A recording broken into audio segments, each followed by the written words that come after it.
Hello everyone. Today I'm going to show you how to make ginger garlic paste at home.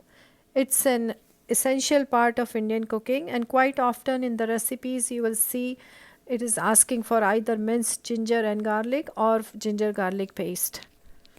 To make the paste, I'm going to use equal amount of ginger and garlic by volume. I'm using 1/3 cup for measuring. I have washed, dried and peeled the garlic. Also, I have washed the ginger, making sure there is no dirt because ginger grows under the ground, so you may find some dirt there. Then dried it with a kitchen towel. Peeling the ginger is totally your choice. I prefer not to. But if you must, use a paring knife to lightly scrape it and not use a peeler. You can save these peels to later for your tea. And make sure there is no brown spot on the ginger. If you see any, cut it out. And then chop the ginger in smaller pieces. As I mentioned, I don't peel the ginger, but I'm showing it to you just in case if you want to peel it. This ginger garlic paste is totally a game changer when you are making any curries or any type of Indian food. It is going to save you so much time. So let's just chop the ginger in smaller pieces, and then we're going to transfer the garlic and chopped ginger into a tiny blender jar. This wet and dry spice grinder works really well for small amount of chutneys and spices. If you don't have a tiny blender, you can use your regular blender and make it in bigger amounts and then freeze it either in a Ziploc bag or in the ice cube trays. It lasts really long, like 6 months or even longer.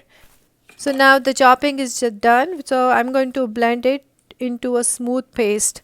I'm not using any liquid or actually no water, but otherwise water will spoil it. Instead, I'm going to use some oil, salt and turmeric powder. Salt and oil works as a preserving agent, and turmeric has antibiotic, antifungal properties, which is going to preserve the paste for much longer. So I added 1 tablespoon of oil and 1 teaspoon of salt, and I'll add the turmeric little later. So I have to stop the blender, stir it and blend it again. I did this several times to get a smooth paste.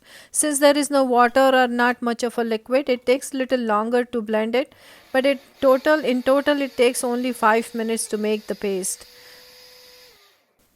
Now it's smooth and blended. I'm going to add a quarter teaspoon of turmeric powder and then blending it again to make sure it's well incorporated.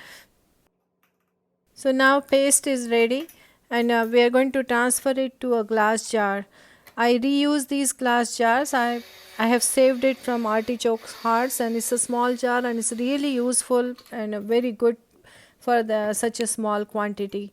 So I'm going to transfer it into this glass jar and then going to pour some more oil on top so it doesn't develop any fungus or it stays good for a long time.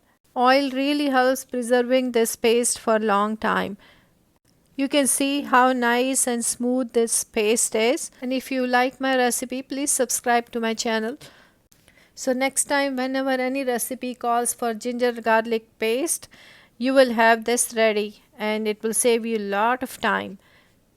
Thanks for watching, and don't forget to subscribe to my channel, and remember to save all those glass jars so you can reuse them. Thanks.